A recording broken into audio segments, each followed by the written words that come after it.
Vamos a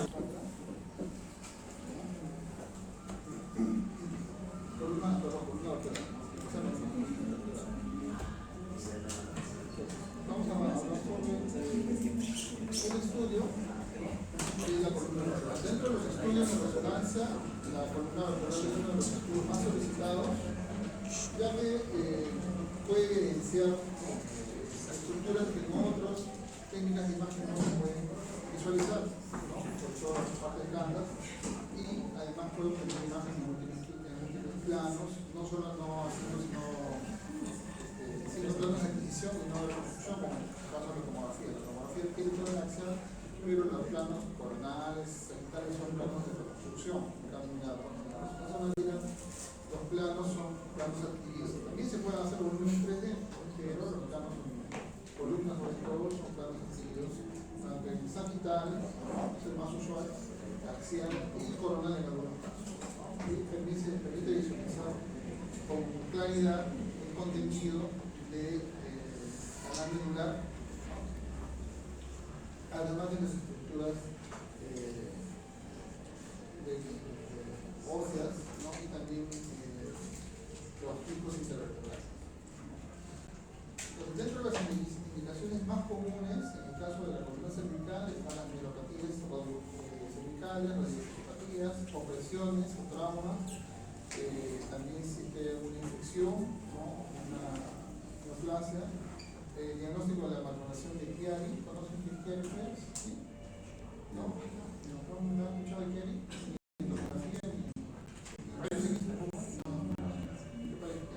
La cirimonia cervical, ¿tampoco? O hidromielias, o sirigas, ¿tampoco? Tiene que ver con un mito muy antiguo de unos átidos de una cura.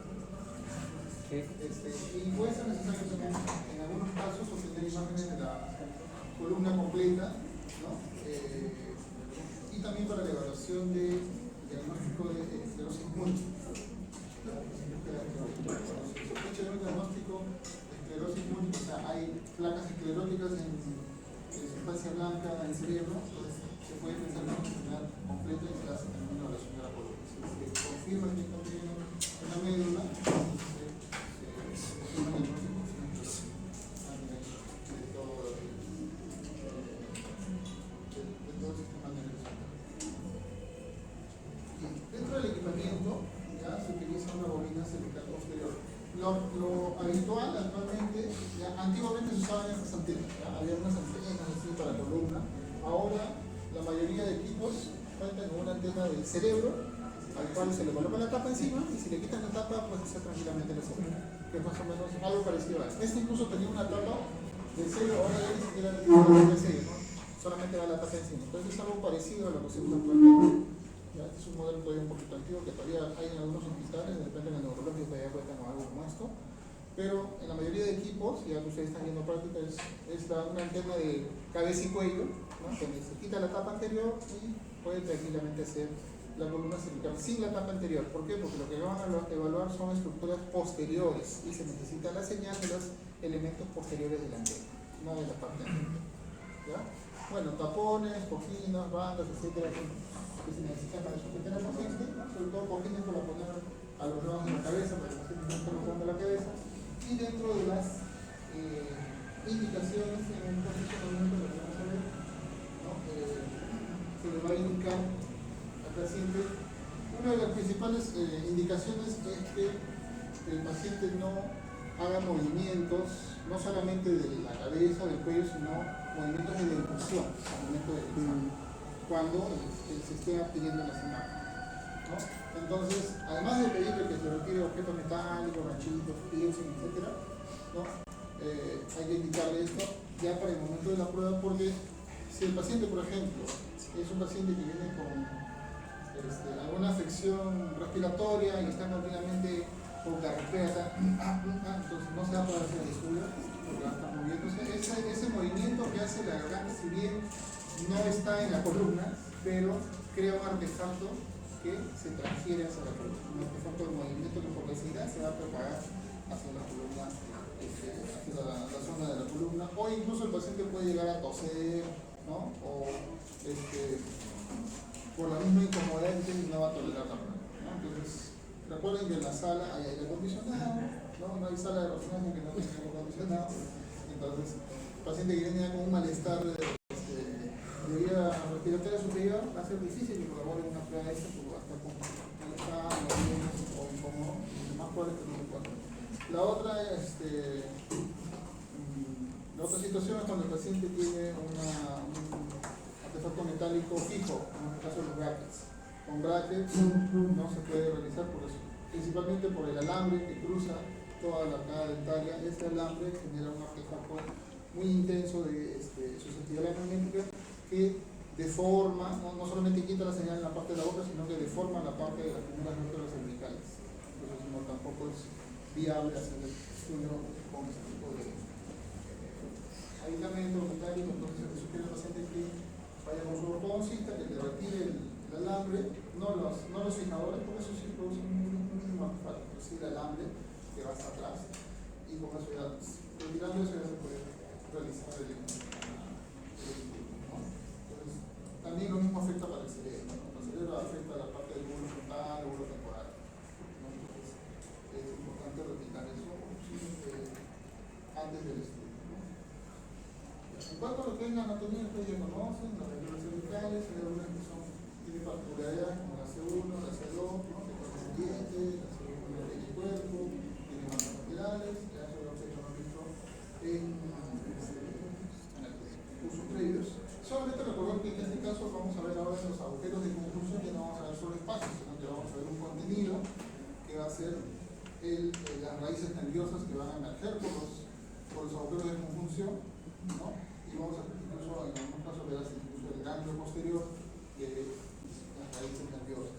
Otra estructura que vamos a también visualizar claramente por resonancia es los discos intervertebrales. Vamos a visualizar disco y su contenido, que es el núcleo pulposo, y vamos a evaluar también el grado de hidratación de este disco, ¿no? Que el T2 debería tener un contenido central con interseñal. ¿Sí?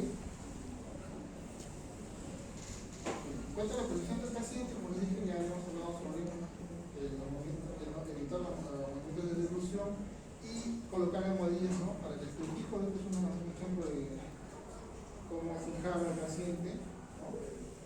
Ahora, hay equipos incluso que ya tienen estas antenas que son con angulación, ¿no? Para, entre comillas, comodidad del paciente, ¿no? Esto no en todos los casos se da, el paciente prefiere estar con pero hay pacientes que tienen cifosis. Entonces, en esos casos sí podría, ¿no? Servir para pacientes que tienen como cierto grado de cifosis y no pueden apoyar la cabeza, ¿no? Entonces, lo que hay que hacer es acercar la antena para que siempre, para que ustedes tengan buena señal, la antena tiene que estar lo más cerca a la región que van a evaluar. O sea, si un paciente tiene cifosis, no le vamos a poner una almohada, le están alejando el cuello de la antena.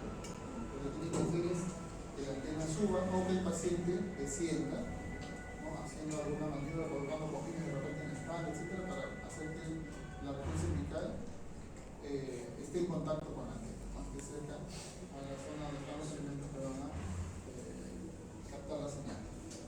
Bueno, ya esto lo que se ha comentado, evitar movimientos de revolución, ¿no? Y evitar movimientos de secuela. El paciente con hipo no se puede hacer cervical, claro. El paciente había tanto para el paciente con hipo no se cervical, o cerebro, lo que sea, imposible. No se puede hacer prácticamente ninguna prueba porque el hipo se puede todo el cuerpo. Todo va a salir con agua. Bien, una vez que tenemos posicionado al paciente, se realizan las secuencias localizadoras. Estas son secuencias rápidas que se adquieren en 10 segundos, o sea, muy rápido, y nos dan unos cuantos cortes, 3 a 5 cortes en cada plano, ponderados en T1, ¿no? Estos son los entendimientos del equipo. Y con estas imágenes preliminares en T1 de gradiente rápido, vamos a proceder a planificar luego los cortes, ¿no? La planificación se va a hacer siguiendo el eje vertical medular, ¿ya? En el plano coronal, ¿no? Y siguiendo también los agujeros transversos, ¿ya? En el plano axial, para poder tener una metodología. De modo que tengamos una imagen coronal simétrica, ¿no? Que es como este que vemos aquí. ¿Sí? plano sagital también es paralelo al eje vertical medular, pero visto en una imagen coronal. ¿Okay? Y si tienen el plano axial, que no lo he puesto aquí, tendrían que seguir el eje que va por el centro del cuerpo vertebral, pasando por la apófisis espinosa, siempre y cuando el paciente no tenga escoliosis o rotación de la vértebra, ¿no? Entonces, para tener también un plano sagital, ¿no? Que siga el trayecto de la médula, pero principalmente hay que seguir el eje de la médula en el plano coronal. Se suelen colocar bandas de gruesa coloración en la parte anterior. ¿Ya? Hay distintos estilos de colocar, dependiendo. ¿Ya? Por ejemplo, la literatura menciona a veces dos bandas aquí, una aquí y otra aquí. ¿Ya? Este tiene que ver con flujo, este tiene que ver con movimientos de devolución del paciente. Pero a veces esta banda no coge la zona de flujo de los vasos del mediastino. Entonces, por eso que en esta otra literatura también considera poner una banda de saturación aquí abajo para saturar arco aórtico, ¿no? Como en alto, porque esto crea un artefacto de flujo que si ustedes tienen la dirección de la fase en la cual se propaga el artefacto de flujo en sentido cráneo-caudal, que suele ser lo más habitual, ¿ya? Entonces van a tener un artefacto de flujo que aparece por aquí y se propaga por acá. Le va a entorpecer la imagen, ¿no? De toda la columna cervical, porque por aquí aparece un artefacto que viene de los vasos del mediastino. Entonces, lo mejor es indicar al paciente que no pasa arriba, ¿no? O usar dos bandas, pueden usar una banda por aquí y otra por aquí, ¿no? Eso a veces aumenta la movimiento. Entonces, yo por lo general utilizo algo parecido a eso. No tan oblicuo, trato de coger un poquito el cuello y sin coger sí o sí los vasos que están a nivel del mediastino superior, ¿no? Para que no interfiera el flujo de esos vasos con la imagen, porque en el plano sagital yo suelo pedir el sentido cráneo-caudal y la dirección de la fase, ¿no? Luego tenemos los planos axiales que van a ser paralelos al disco intervertebral. Y acá tenemos dos situaciones. Vamos a tener situaciones donde la sospecha clínica es patología discal, que es la mayoría de casos. La mayoría de casos es patología discal, ¿no? O compresión medular, pero por patología discal. O sea, estamos buscando hernias, estamos buscando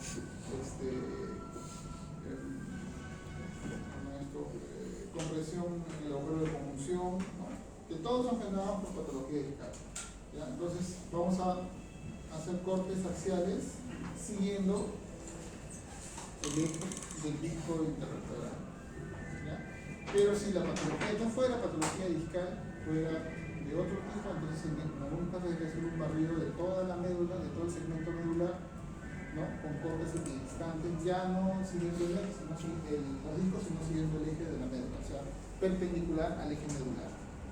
¿Ya? En los casos que no es por patología discal. ¿Cuál es uno de esos casos? Por ejemplo, el segundo. Ahí no estamos buscando una patología en el disco, estamos buscando una patología en el médula. Otro caso, un tumor en la médula, ¿no? Otro caso, cilindres, también hay que buscar, hay que barrer el segmento medular, ¿no? Ahorita vamos a ver unos ejemplos de eso que estoy hablando porque es griego con ustedes. Es griego. Entonces, este es el otro ejemplo, ¿no? Perpendicular al eje medular. Entonces, según la patología, si la patología es de médula y no es patología discal, vamos a seguir el eje medular. Entonces, perpendicular al eje medular, de modo que abarquemos todo el segmento, ¿no? Porque supuestamente la patología está en esta región, ¿no? Y si es patología discal, como hemos visto en la otra diapositiva. En algunos centros suelen hacer, ya por temas comerciales, solo 3 discos, máximo 3 discos. ¿Ya? Es un tema comercial. Pero lo habitual es que ustedes barran todos los discos de la columna cervical. O sea, desde C2, C3, porque C1, C2 no me dijo. ¿Ya? O sea, ¿alguno conoce el disco C1, C2? ¿Ya? C2, C3, hasta C7, T1. ¿Ya? Más o menos. Dentro del protocolo de rutina, esto es lo más habitual que ustedes van a encontrar. imágenes sagitales T1, T2 e imagen axial T2, que es lo más digamos, reducido y que suele en muchos centros hacerse esto. O sea, 3 secuencias y se acabó el estudio. Bueno, ahora, ¿qué van a coger con estas 3 secuencias? Pues, principalmente patología discal. ¿No? Principalmente van a coger patología discal, que es por lo que más vienen los pacientes. Cervicalgia, síndrome de adormecimiento en miembros superiores, ¿no? Patología discal, como con una hernia que está comprimiendo un nervio, y con T2, T1 sagital y un T2 axial, siguiendo los discos, ¿no? Deben, en las uniones vertebrales, bueno, en los discos, ¿no? Pasando por los cofres de convulsión. Entonces, con eso va a abarcar, digamos, esos elementos. Pero hay otros protocolos, ¿no? En los cuales se incluye además STIR o incluye administración de agente de contraste. Van a tener que hacer T1, pre y post contraste, ¿no? Agregarle un STIR, porque de repente se ve una patología tumoral o inflamatoria, ¿no? Tiene que ver la extensión con ayuda de una secuencia con supresión de grasa, y en este caso el STIR es, digamos, una secuencia más estable, más homogénea, ¿no? Para que no se tape nada, ¿no? Y el T1 post contraste tendría que hacer también el plano sagital y axialmente, ¿no? El STIR se suele hacer solamente en sagital, en algunos centros lo hacen también en coronal, pero eso es opcional ya en cada centro. Pero lo más reducible es eso, donde sí o sí el axial en sagital y axial y el T1 sagital. Dentro de lo que es las estructuras que vamos a poder visualizar, como ven aquí, ya hemos visto un poquito nosotros la vez pasada la de fosa posterior, no vamos a repetir esto, pero es importante porque en el estudio de columna cervical se tiene que incluir parte de esta fosa posterior, o al menos la parte más inferior de la fosa posterior, porque también se puede ver patología del cerebelo, de la amígdala cerebelosa, que puede descender, ¿ya? Y eso es justamente uno de los motivos por los cuales se evalúa la columna cervical cuando se está sospechando el descenso de la amígdala, ¿no? Que ha descendido hasta este nivel, entonces ya no está dentro de la bóveda craniana, sino que está, y entonces hacia la región cervical, ¿ya? Dentro de las estructuras vamos a poder ver los intervertebrales, es un T2, ¿sí? Todos más seguros que T2, ¿sí? Líquido interintenso, grasa también relativamente interintensa, ¿no? El aire no va a tener intensidad porque no tiene hidrógeno, ¿sí?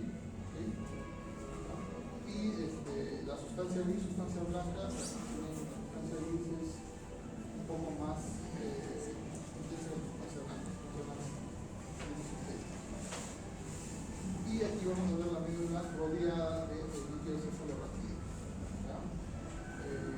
Vamos a ver algunas estructuras los bordes de la vértebra, como son cortical, van a tener hiposeñal, ¿no? Hueso cortical, señal, y algunas otras estructuras que vamos a ver como los músculos, algunos ligamentos, ¿no? Que se pueden ver acá en T2. Es otra imagen también, en T2, obviamente lo mismo. También nos ayuda a ver pues, la relación que hay con el esófago, con la faringe, la linfe, ¿no? La tráquea incluso, y los músculos interespinales. En los cortes axiales vamos a poder apreciar desde la relación que hay entre el atlas con axis, ¿no? Aquí tenemos justamente la articulación atlanto-axoidea, ¿no? Justamente con 20 del axis, ¿no? Que saben que está unido por ligamentos, ¿no? Y esta articulación está pendiente, está pegado al arco anterior del atlas, ¿no?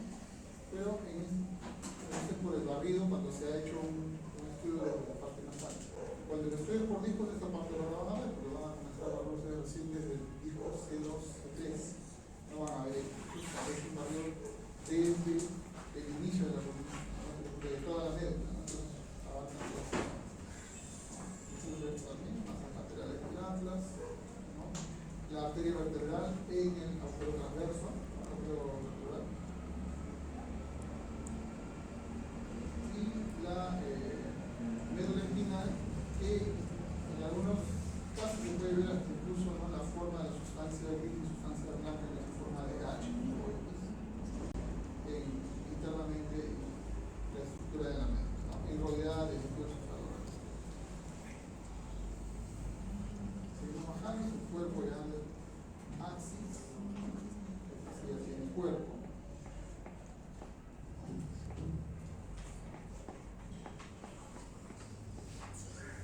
Y acá ya estamos viendo la salida de un nervio raquídeo, ¿no? Incluso acá tenemos esta parte más básica que viene a ser, ¿no?, el ganglio, ¿no?, el ganglio de la mano. ¿Por qué? Porque justo ha pasado por la zona del agujero de conjunción C12.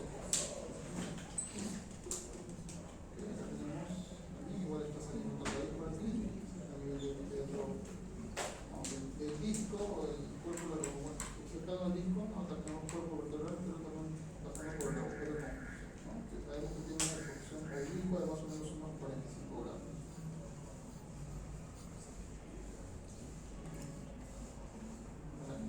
Parte de una raíz nerviosa. La médula espinal va cambiando de forma, primero está un poco más redondita, después se vuelve un poco más aplanada.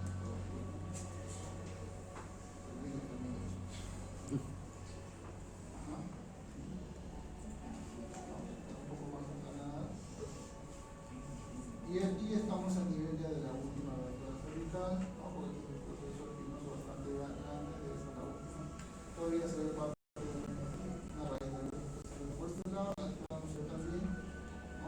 Entonces, en la evaluación, además de ver la médula, nos vamos a evaluar sobre todo las raíces nerviosas.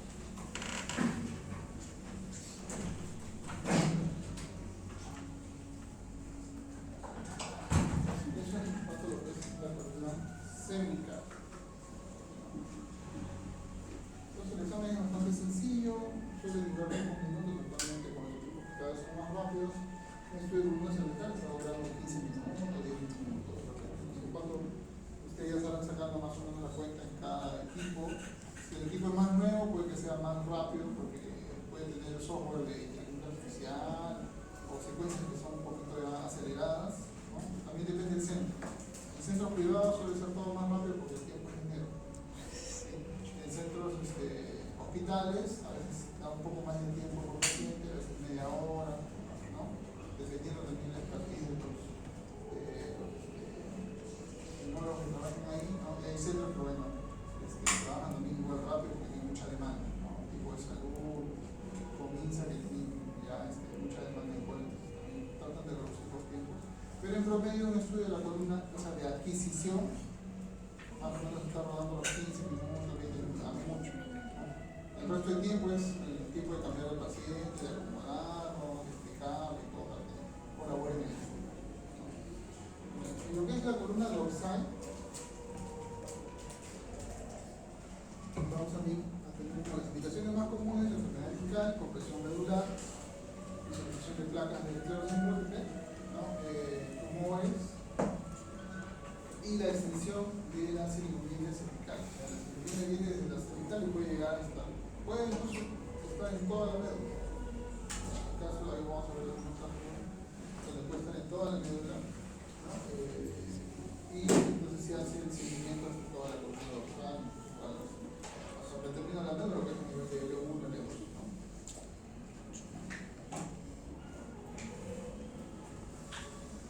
El equipamiento es similar, pero usamos una antena que cubra toda la dorsal, ¿no? Esto es sin la tapa, aunque en la actualidad ya la parte dorsal no está incorporada en la mesa, entonces ya solamente se pone la parte de cabeza y cuello y el resto se está incorporada en la mesa, ¿no? Pero sí es importante hacer la región cervical. Ustedes no pueden hacer la región dorsal sin haber hecho cervical. ¿Por qué? Porque no tienen un punto de referencia de dónde cortar la parte. Si bien de repente puede decir, no, pero puedo contar de las vértebras lumbares, ¿no?, de abajo para arriba. Sí, pero a veces hay variantes anatómicas de más o menos una vértebra, entonces es mejor contar desde la cervical. Entonces van a tener que utilizar una bobina que cubra toda la región dorsal, pero también la parte cervical. No vamos a estudiar la cervical, pero vamos a tener al menos una imagen referencial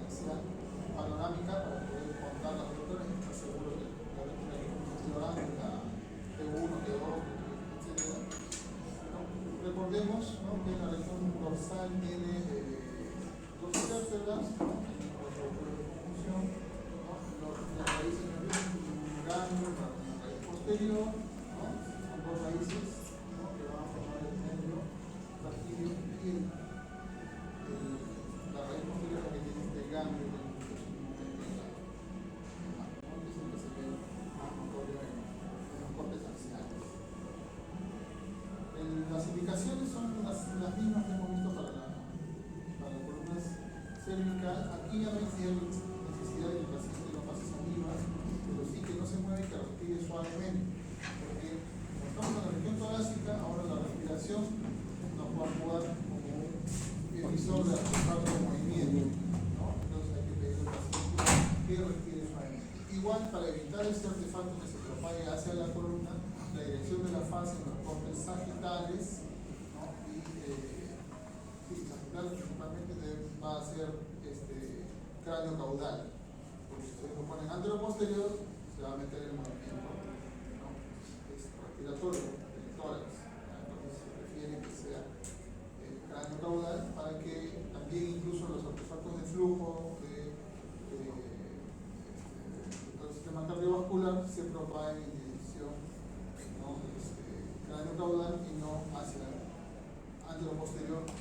En un caso sagital para que se interfiera con toda la columna, ¿no? Entonces, el posicionamiento del paciente, ¿no? Es el decúbito supino con el torso sobre el óbito y termina abarcando la región cervical, ¿no? Entonces acá mantener una respiración suave durante la ejecución de las imágenes.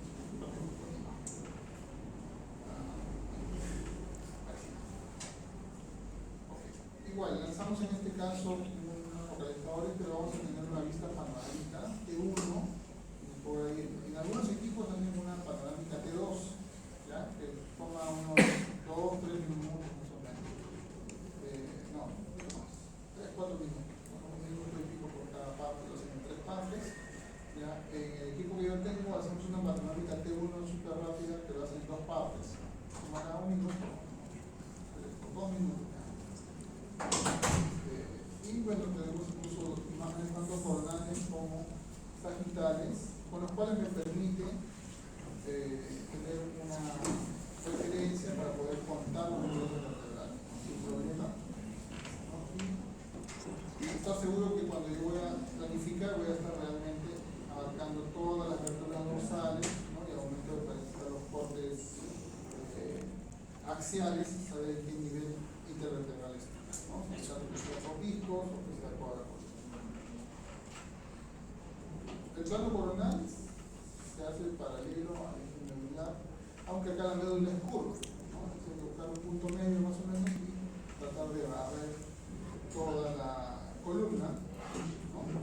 ¿Sí? Y se puede usar bandas de circulación. Aquí hay se puede usar una banda de circulación, acá en este caso de esta manera, aunque yo en el plano coronal personalmente no uso bandas de circulación, lo dejo así. Y vamos, lo único que van a ver es que los pulmones acá se propagan, van a tener un poco de retorno entre ellos mismos, ¿no? Acá lo que pretenden es un poco anular esa señal del pulmón, pero si no interferir con la columna, dependiendo de la dirección de la fase, si pone la fase cráneo caudal, no va a interferir en el respiratorio. Si ustedes pusieran la fase derecha-izquierda, ahí sí se va a meter el movimiento respiratorio, ¿no?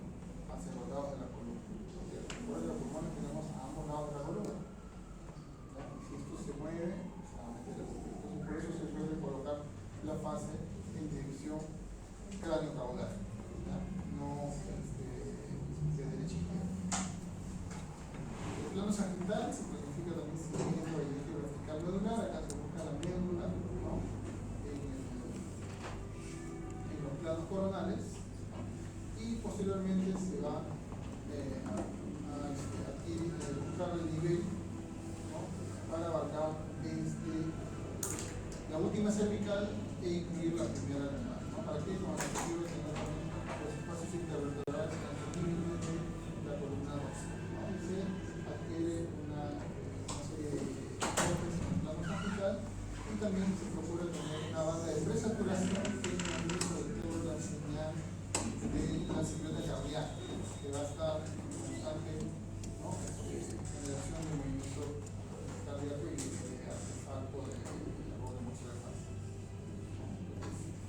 también se suele colocar el inicio de la fase cráneo caudal, ¿no? Como si fuera antero o posterior, el movimiento del corazón se va a meter aquí. En este sentido, colocándolo como una banda ya es un poco menos, va a interferir menos, ¿no? Por lo que ya vemos aquí que toda esa zona está oscura, hay una banda de presaturación, ya no vemos la acá.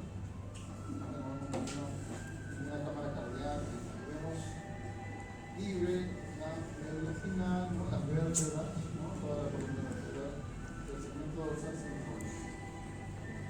Y por último, para los cortes axiales, ¿no? Se puede hacer de dos maneras: paralelo a los cuerpos vertebrales, bloques, o también paralelo a los discos. Aquí la patología discal es menos frecuente, ¿ya? Pero si ustedes encuentran una hernia, una protrusión, bueno, se necesita hacer un corte a nivel del disco, ¿no? Debe estar ya haciendo una compresión.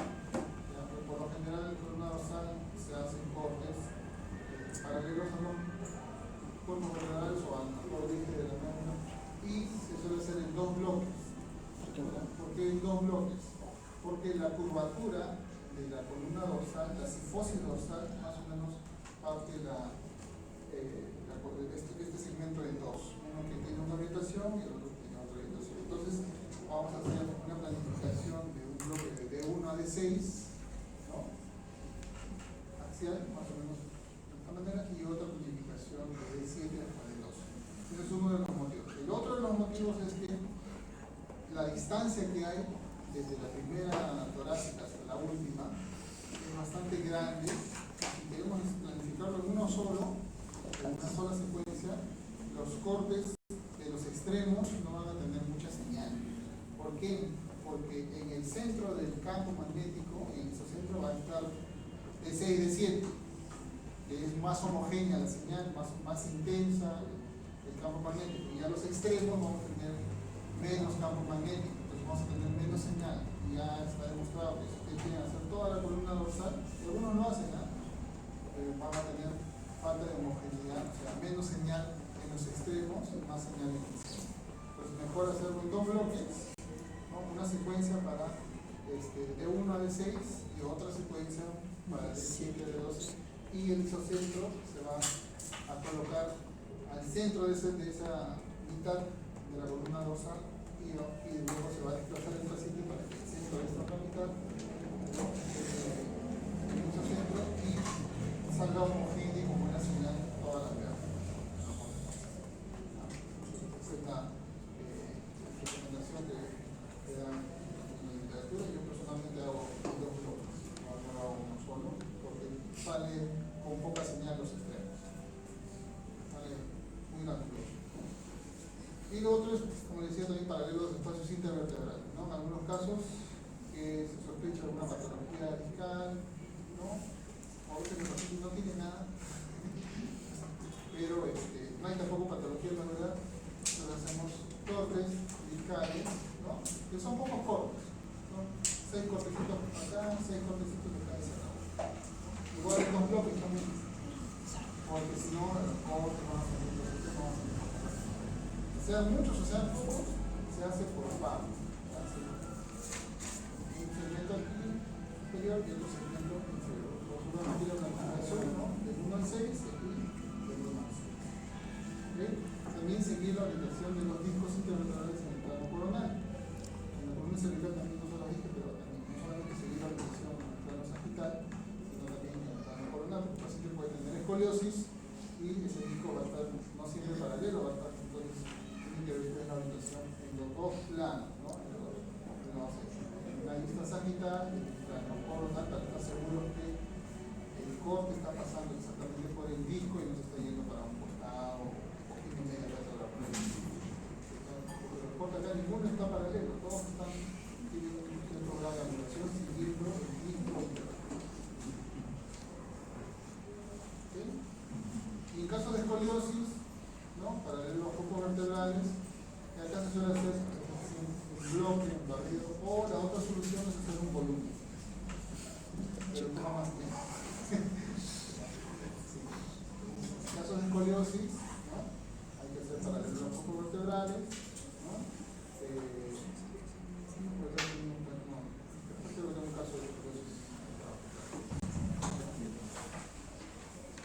que se cubra toda la información. El protocolo de rutina es más abreviado, creo.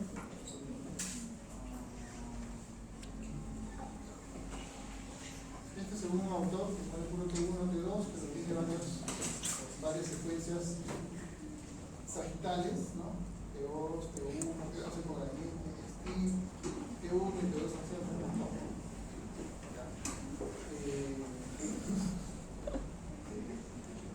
Y opcional voy a poner T1. Acá no se suele usar difusión, solamente se pone T1 y T2. El T2 vacío sigue en sagital y axial. El T1 en algunos casos lo ponen solo en sagital o en algunos casos en sagital. El STIR, el colocarse va en sagital, ¿no?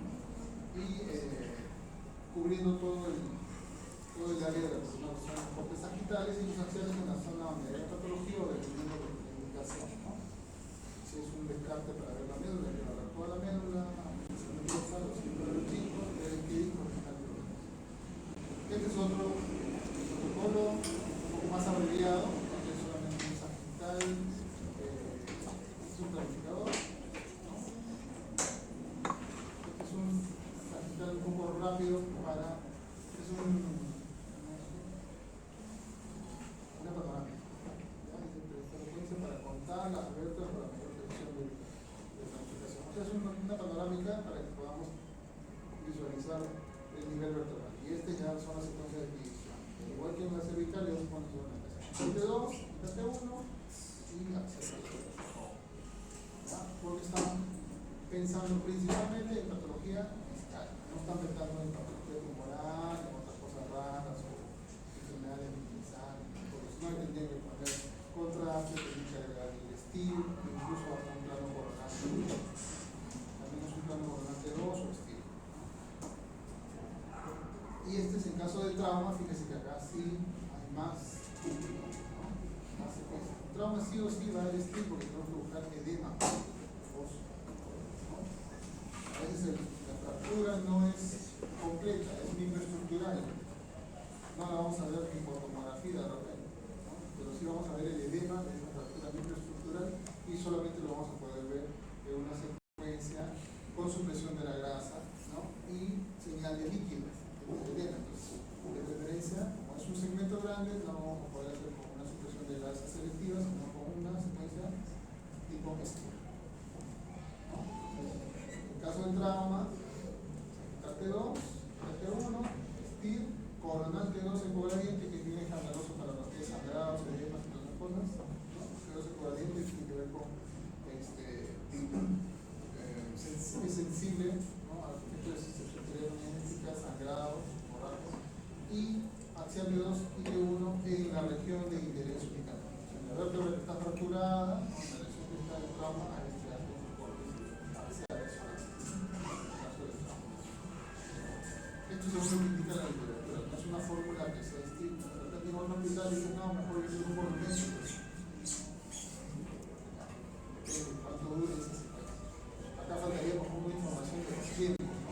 Esto es referencial de un libro, no dice qué tiempo, ¿no? Porque también varía según el equipo, varía según la calidad de imagen que uno tiene, ¿no? Los protocolos, digamos, más precisos no solamente mencionan la secuencia y el plano, sino también mencionan el tamaño del voxel, la matriz, el tiempo de eco, el tiempo de conexión. Por eso en las secuencias T2 y de fotónicos, sobre todo, el ángulo de inclinación en secuencias de todos esos datos hay en algunos protocolos ya más especializados de sociedades científicas. En caso de metástasis, o sea, en caso de tumor, posiblemente esté saltando a la columna, como en este caso que no sé si lo vieron. Bueno, no lo vieron, ¿no? Fue el protocolo, se escapó.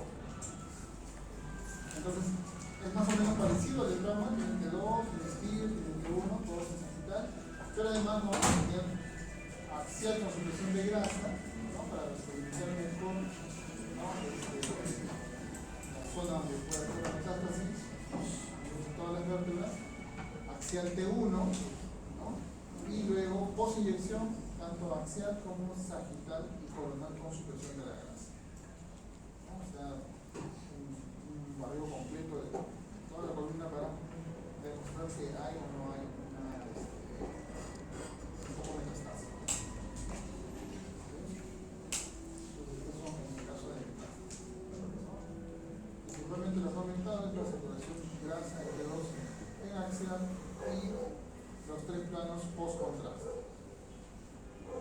Un poquito de repaso anatómico, ¿no? Entonces, este es un corte coronal que vamos a poder ver claramente, el interior vertebral, el cuerpo, nacimiento de las venas intercostales, vena y intercostal, ¿no? Los platillos,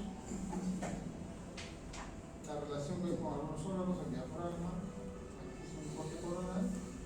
Yendo ya un poco más posterior, en lo que está hablando de vamos a ver la médula espinal, ¿no? Y ya la parte final del colon, las últimas vértebras que vamos a ver a nivel de las vértebras dorsales. Recuerden que la columna dorsal incluye las primeras lumbares. Entonces, la primera lumbar, segunda lumbar, ya está terminando la médula espinal. Entonces, tenemos un colon neural y una cuerda sujeta a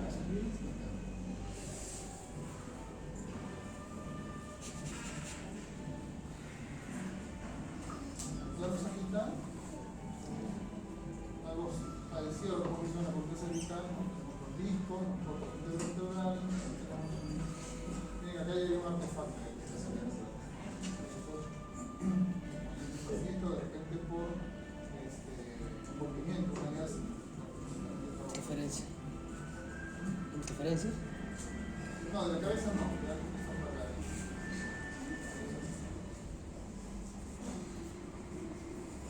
Y aquí tenemos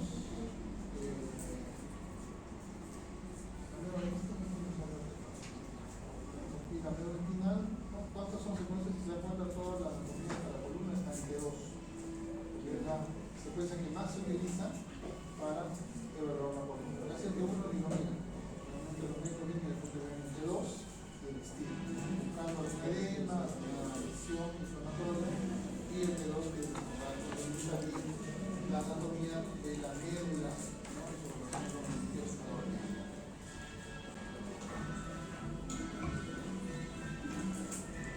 es un corte parasagital, ¿no? Y a nivel de agujero de conjunción, para ver las foráminas y la vena intervertebral que sale totalmente por el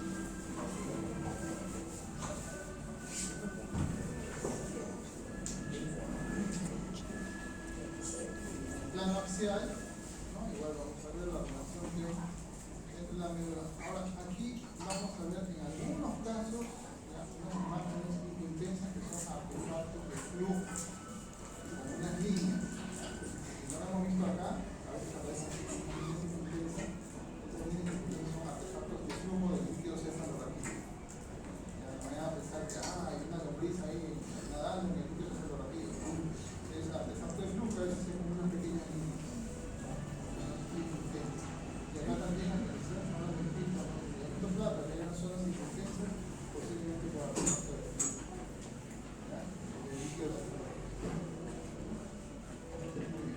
En el caso de la columna lumbar, es una de las identificaciones más comunes en el orden, digamos, de frecuencia.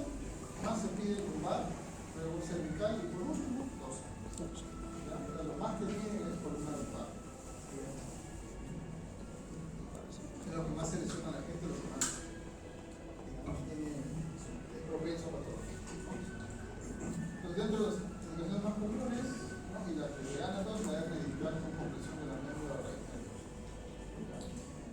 Otra de las indicaciones es el grafismo espinal, ¿no? Es la terminación de la médula, se conviene en niños, espina bífida,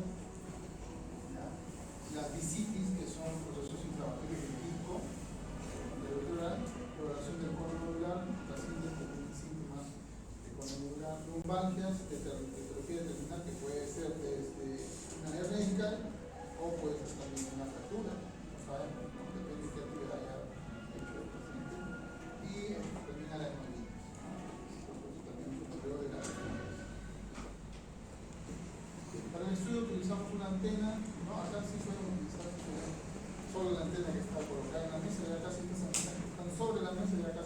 desuso, ¿no? Ya directamente en la mesa ya viene incorporada la antena, ¿no? Y vamos a utilizar principalmente el paciente de decúbito supino y con un cojín que nos permita enderezar un poquito la curvatura, disminuir la lordosis lumbar para acercar un poco más las vértebras lumbares hacia la antena. El propósito de la flexión, y también lo hacemos en radiografía de columna, es disminuir la curvatura de la lordosis lumbar y acercar más al receptor lunar. En este caso, igual es acercar a la antena. Una vez que el paciente está posicionado, aquí no hay simplemente se pide que no se mueva, ¿no? Y que respire suave también. A veces nada, a veces se duerme, se mueve, toca, etc. Siempre hay que recordar al paciente que no se puede dormir. ¿Ya? Bueno, recordemos un poquito toda la anatomía básica que ustedes ya conocen, ya hay cursos en esta anatomía, tomografía, entonces recordemos que en el lumbar no vamos a ver tanto médula, solamente lo vamos a ver de repente en la primera vértebra lumbar, porque es un nivel de cono medular, y lo que vamos a ver sobre todo son raíces nerviosas. Entonces no esperen ver la médula de un corte axial, ¿no? De la columna lumbar, salvo que sea de repente la primera lumbar, ¿no? Ahorita vamos a ver las imágenes, a ver dónde el corte transversal de todas las raíces nerviosas, ¿no? Están emergiendo y que poco a poco van saliendo por los agujeros de conjunción. Entonces más o menos vamos a ver algo así como esto, de repente el pequeño cono medular, ¿no? Central, y las raíces a los lados, ¿no? Es más o menos cuando ustedes agarran una receta de ahí y tienen la mala costumbre de partirlo, y lo ven así, un montón de puntitos, ya así se ve. Un italiano se va a tirar por la cabeza, no se debe partir el fideo largo, ¿no? Pero como acá tenemos la costumbre de partirlo, bueno, aquí cuando parten y ven así igualito se van a ver varios puntitos, para que se recuerden cómo van a ver las columnas lumbar, las raíces nerviosas, ¿no? Y en el plano sagital vamos a ver los cortes parasagitales, los agujeros de conjunción, para ver si hay compresión justamente de las raíces a través de los agujeros. Vamos a ver ahora las imágenes. Muy bueno, ya todas las estructuras lumbares o que ustedes ya conocen, se pueden incluir la función de los cortes axiales, coronales. Hay que recordar que también hay algunos ligamentos, ¿no? Aparte del disco, ¿no? Hay un ligamento anterior, un ligamento posterior, ¿no?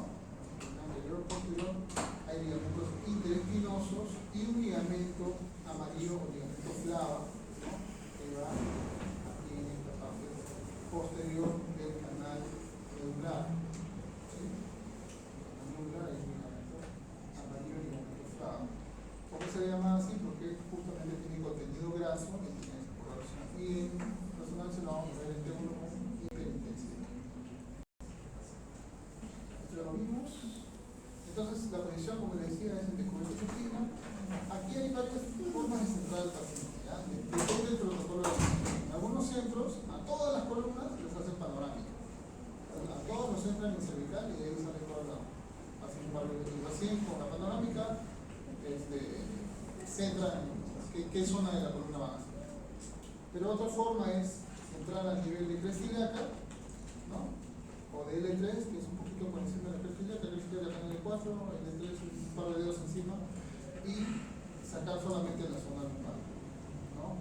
Acá lo único es si tiene que ver que el paciente no va a tener datos transicionales, ¿no? Si no, así no van a tener que estar fuera por para verificar eso, ¿no? Porque a veces ya es, algunos pacientes pueden haber vértebras transicionales, que hay sacralización o lumbarización, y van a tener un problema de saber si el paciente tiene solo eso o tiene una vértebra además, que es un poco más raro, pero hay casos, ¿no?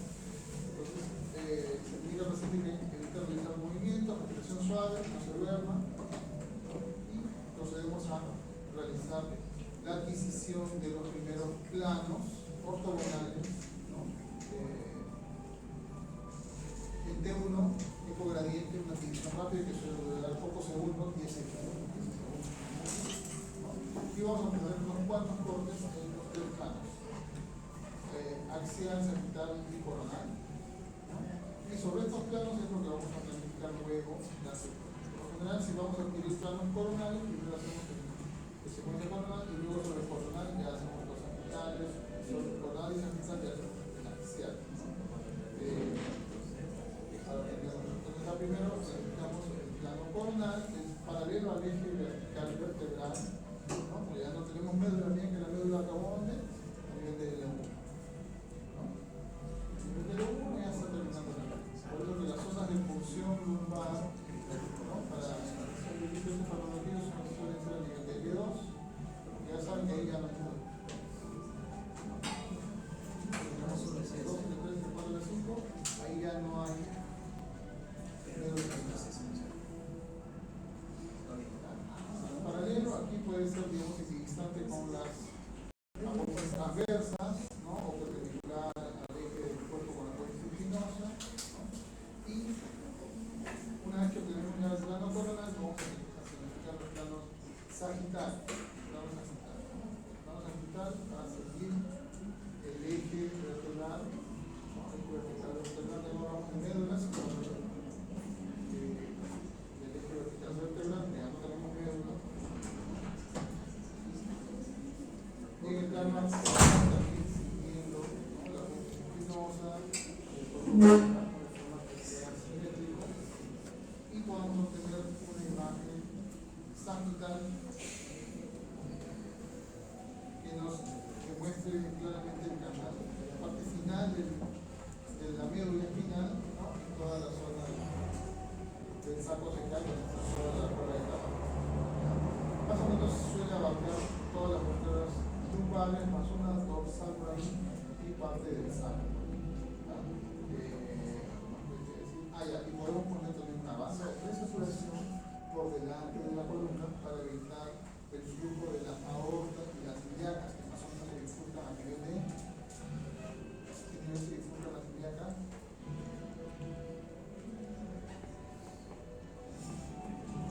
L4.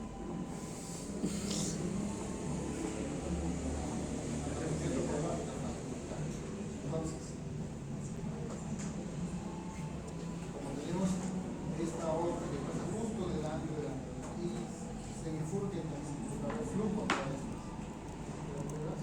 estas arterias, entonces vamos a colocar también una banda de circulación por delante. Fíjense que la dirección de la fase es cráneo caudal, ¿no? Aún así para evitar cualquier artefacto de flujo o artefacto incluso por movimiento peristático de los órganos internos abdominales, ¿ya? Para que no se propaguen hacia la columna, sino en sentido cráneo caudal. Y por último, en el plano axial, lo usual es paralelo al disco intervertebral. ¿Cuántos discos? Que le permite el centro. Yo hago los 5 discos. Quiero 1 de 2, quiero 3 de 4 y quiero 5 de 1. Pero algunos centros dicen, no, solo 3 discos, ¿no? Tiempo es dinero. Donde ve hacerme ahí, ¿verdad? Entonces, y ahí no la vi, pero el protocolo debería abarcar los 5 pasos intervertebrales. Esto es lo usual. Claro, hay protocolos abreviados, ya se sabe que la hernia o es por un control ya específico, que hasta lo han operado.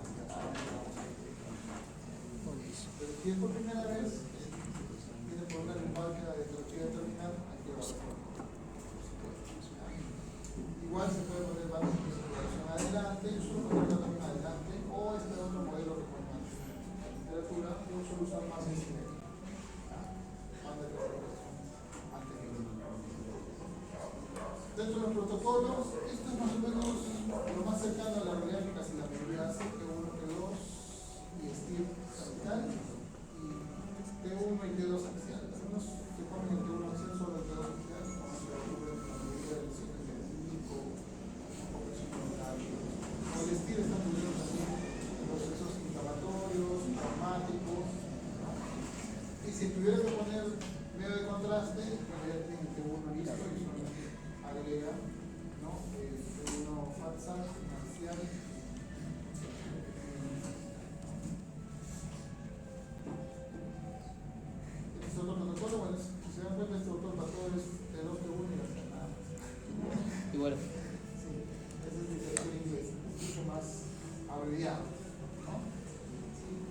raíces, ¿no? La raíz dice axial de 2 desde L5 hasta S2, o sea, todos los 5 niveles. Y 5 slices por cada vez. Algunos centros lo hacen 5, otros centros lo hacen solo 3. ¿Acá cuántos cortes dicen? Aquí los cortes no son 3.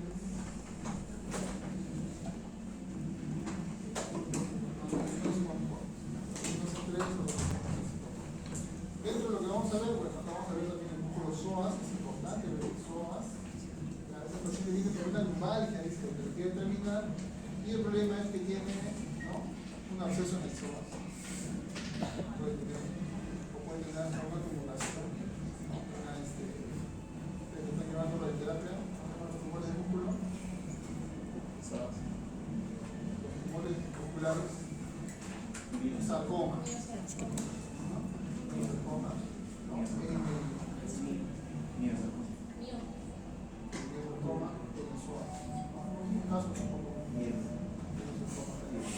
Entonces, es importante por eso también evaluar que el campo de visión abarque todo el psoas.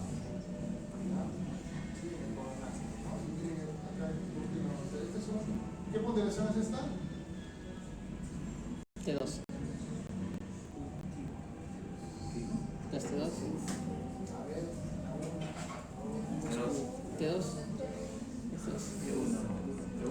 no veo grasa.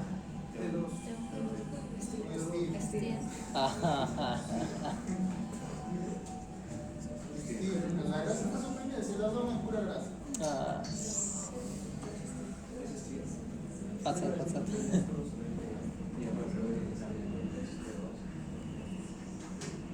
2 es este. Tiene la grasa como.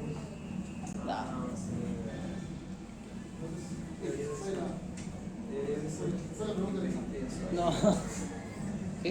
ya. Entonces vamos a poder diferenciar músculo psoas, Pregúntame examen. algunos incluso, algunos partes del plexo lumbar que van a ver su plexo lumbar, plexos nerviosos. Y acá ya no vemos médula, vamos a ver solamente el cónyuge, la parte final y la emergencia de las raíces. Así que el plano sagital, ya lo mismo. Acá solamente es plano de cables, más emergencia de raíces. Aquí vamos a poder ver, fíjense que la médula terminó por aquí, estos solamente ya son conurulados, ¿no? Y ya puras raíces que no la vemos en el centro, vamos a ver a los lados. Hay otro corte donde estamos pasando ya por el agujero de conjunción, ¿no? Y vamos a ver acá la emergencia de la raíz y el plexo venoso. Si hacemos los cortes axiales, vamos a ver la médula, no hay médula. Vamos a hacer la médula, no hay. Solamente vamos a ver estos puntitos así, de acá, estos pequeños puntitos, que son las raíces nerviosas cortadas, ¿no?, transversalmente, estos pequeños puntitos, y la emergencia de las raíces, ¿no?, a nivel de los agujeros de conjunción. También las raíces están saliendo, arriba esta raíz, vamos a ver otro poco aquí, se van escapando a mí. Este está ponderado en T2, ¿no? Este está ponderado en T1. T1. Por eso no vemos el líquido hipointenso, vemos hipointenso, el líquido de la grasa, ¿no? ¿Sí?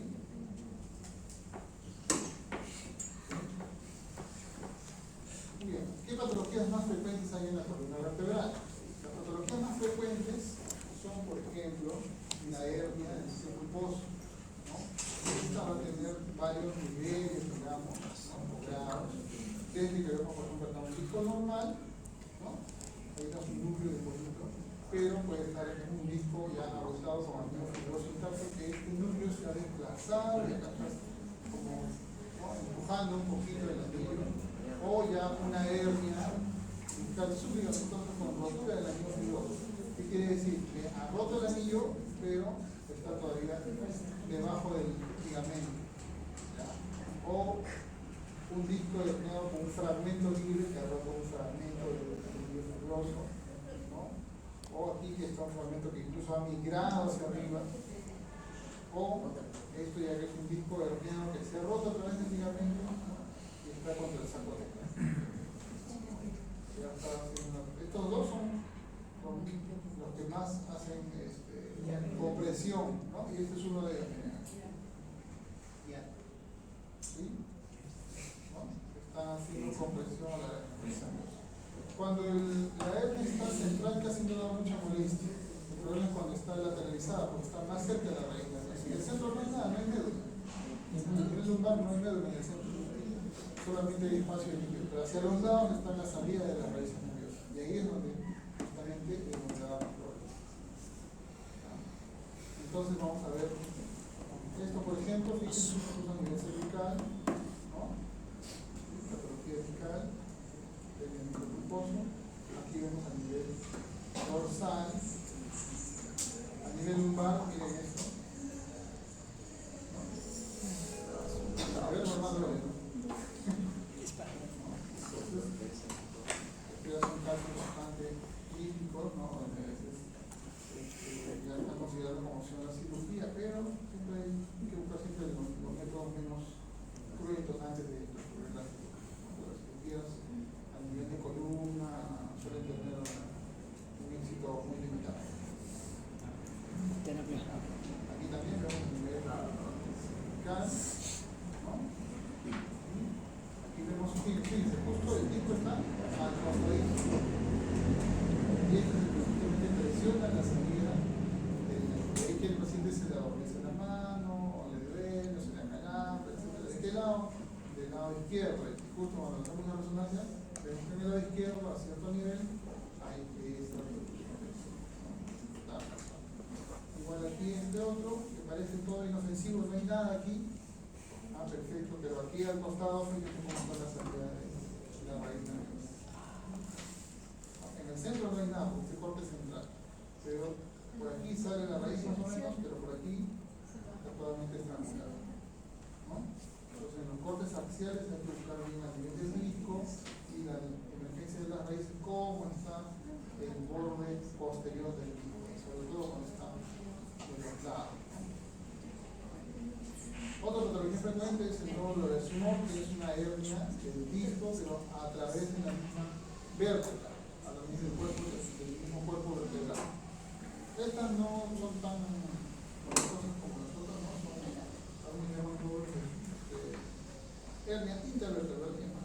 Intravertebral, porque es dentro de la vértebra, ¿no? Y en este caso, el disco en vez de ir hacia la parte posterior, se introduce dentro, vence la resistencia de la cortical del platido vertebral y va a protruir dentro del cuerpo vertebral. También tienen imágenes de fetos, ¿no? Que pueden ver en las imágenes T2. Otro es la mielopatía compresiva. Acá sí la hernia y acá también, ¿no? El negativo está comprimiendo y estrangulando prácticamente la médula espinal anevasal. Estas son mielopatías compresivas. A nivel cervical, C3, C4, C6, C5, C6, C7, e incluso ya cuando vemos una hiperintensidad en la médula, ¿qué significa? Que está causando edema, ¿no? Porque estamos en T2, y en T2 todo lo que brilla o es líquido o es edema. ¿No? Pues la médula que debe ser isointensa tiene acá un brillito, ¿no? Una intensidad por producto de la compresión que está causando. Igual aquí se puede ver bastante oscura de mano.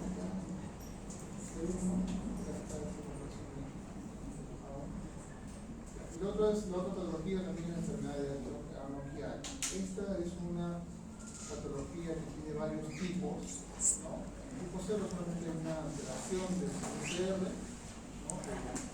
De la dinámica del PCR en el foramen magno. En el tipo 1 ya viene la herniación de amígdala cerebral. Quiere decir que la amígdala normalmente debe estar aquí a nivel de no pasar del agujero magno, desciende como el agujero magno. ¿No? La amígdala cerebrosa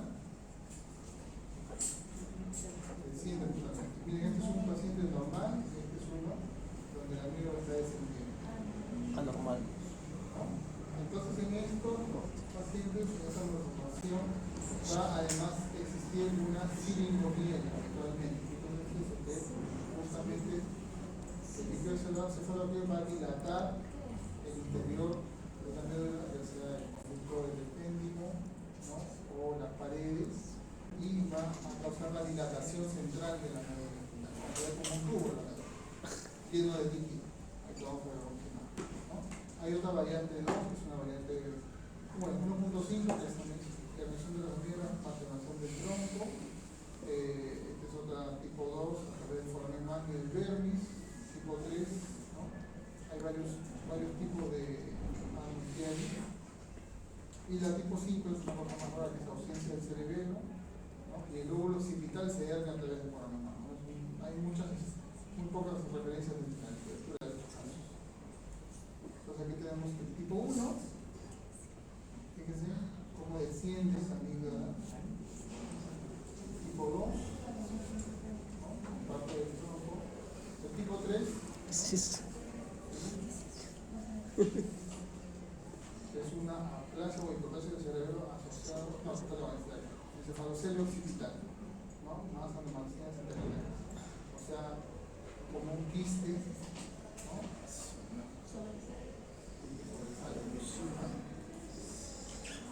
Dos cabezas. Entonces, la siringomiela e hidromielia son dilataciones del canal central de la médula, que pueden estar asociadas, pueden o no estar asociadas a qué hay en algunos casos. Y vamos a ver que tiene la médula, que debería ser toda intensa en el centro. A veces se ve una línea muy pequeña, es normal, pero no vamos a ver todo este cordón tan grueso, por un tubo, ¿no? La médula se vuelve como si fuera una manguera. Hay un líquido cefalorraquídeo dentro, dilatando toda parte de la médula. Y cuando hacemos un corte axial, vamos a ver la médula y dentro vamos a ver contenido de líquido. No es natural, o sea, hay un conducto que es el epéndimo, que ustedes saben que es muy pequeñito, ¿no? Del grosor de un alfiler. Pero esto ya no es el grosor de un alfiler, ¿no? Mucho más amplio. En este caso. Y en realidad, a estas dos patologías a veces imagenológicamente pasan lo mismo, dilatación, ¿no? Central de la médula. La hidromiela tiene que ver que la lesión está revestida por epéndimo, mientras que acá es una disección quística a través del conducto de revestimiento.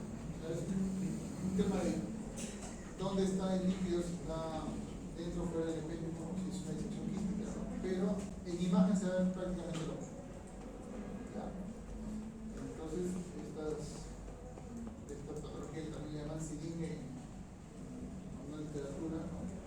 Vamos a ver algunos gráficos aquí, ¿no?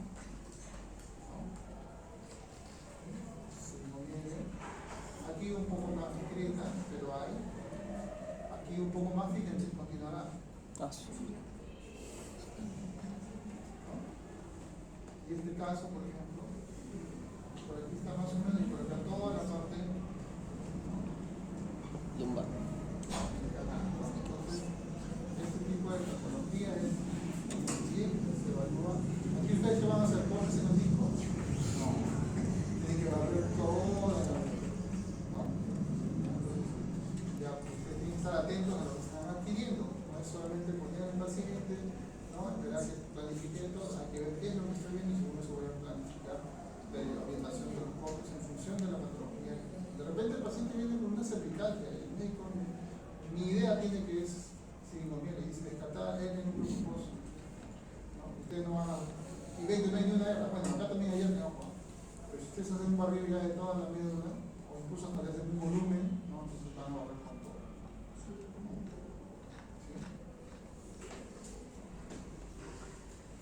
El otro es la mielitis transversa aguda, que tiene esas siglas en inglés, ¿no? ATM, que tiene nada que ver con la construcción de tipo de médico, por si acaso.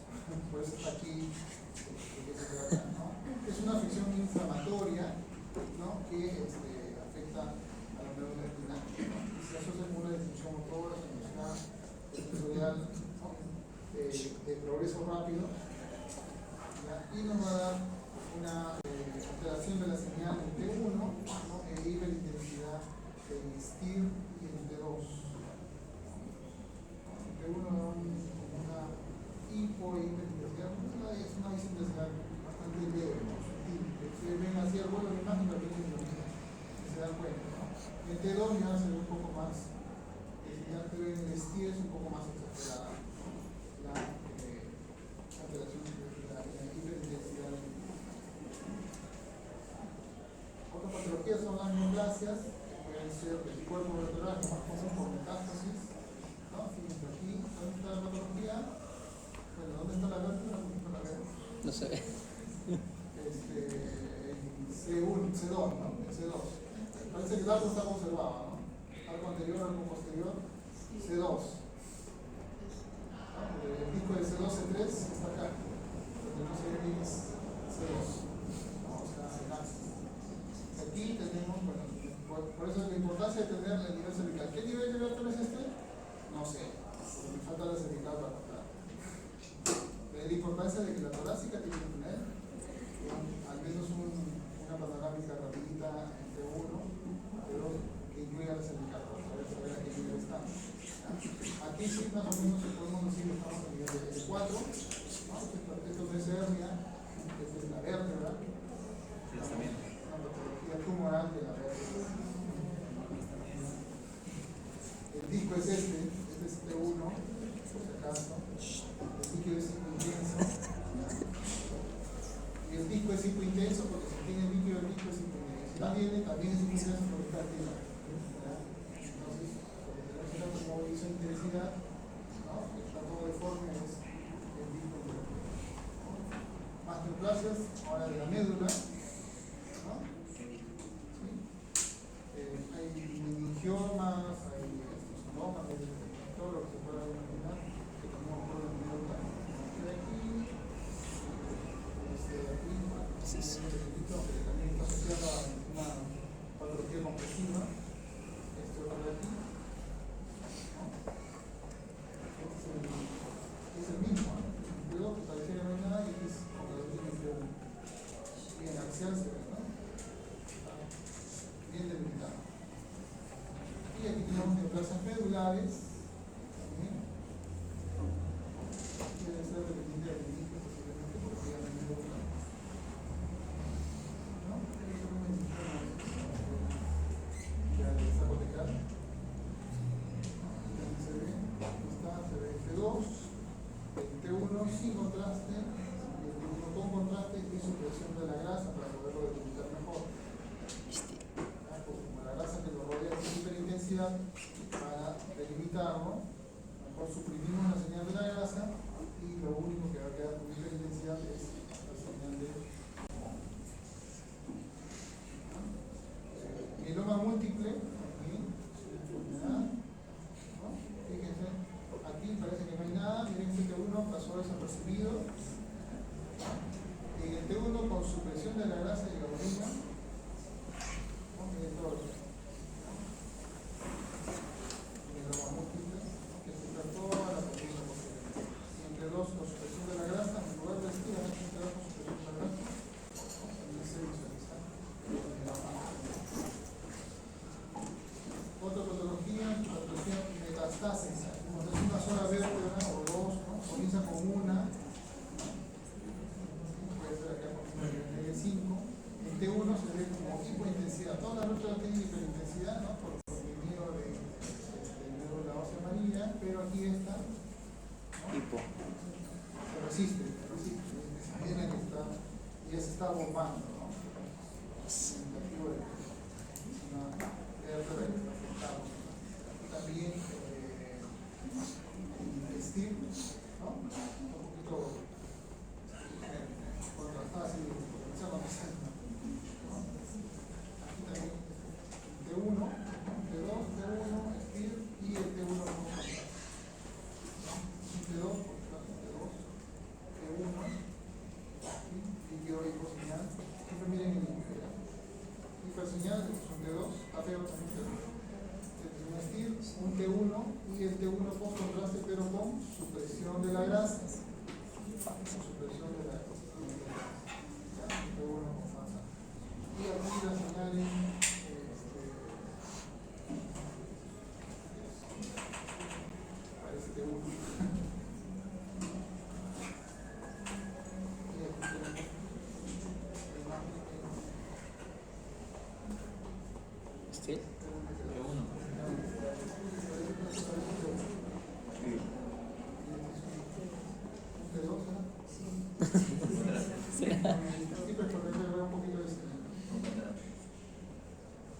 este.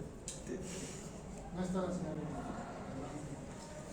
Patología inflamatoria. ¿Ya? Este es lo que viene a ser las condilodicitis. ¿Ya? Patología inflamatoria, ¿no? Por radiografía de repente no vamos a ver mayor cosa que de repente algunos bordes irregulares, algunos platillos, ¿no? Por resonancia este es un T1, parece que no hubiera nada, ¿no? El estilo ya me muestra un poco de alteración de la señal, ¿no? ¿Sí? Líquido brillante, el resto todo suprimido, sin señales, es un estilo. Y cuando hacemos el T1 con supresión de la grasa, este de aquí, ya vemos con contraste, post-contraste ya vemos zonas con alteración de la señal, ¿no? Con hiperintensidad. Por patología inflamatoria, eso confirma el diagnóstico, ¿no? De una espondilitis, ¿no? Una espondilitis, no afecta el tipo de presión, ¿no? Una espondilitis.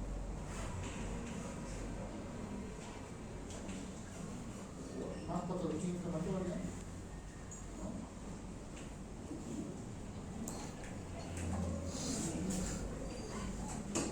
T2,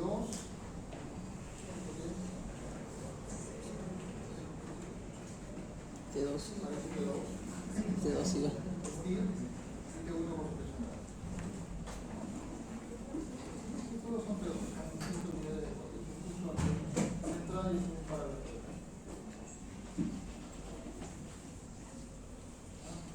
Patología inflamatoria.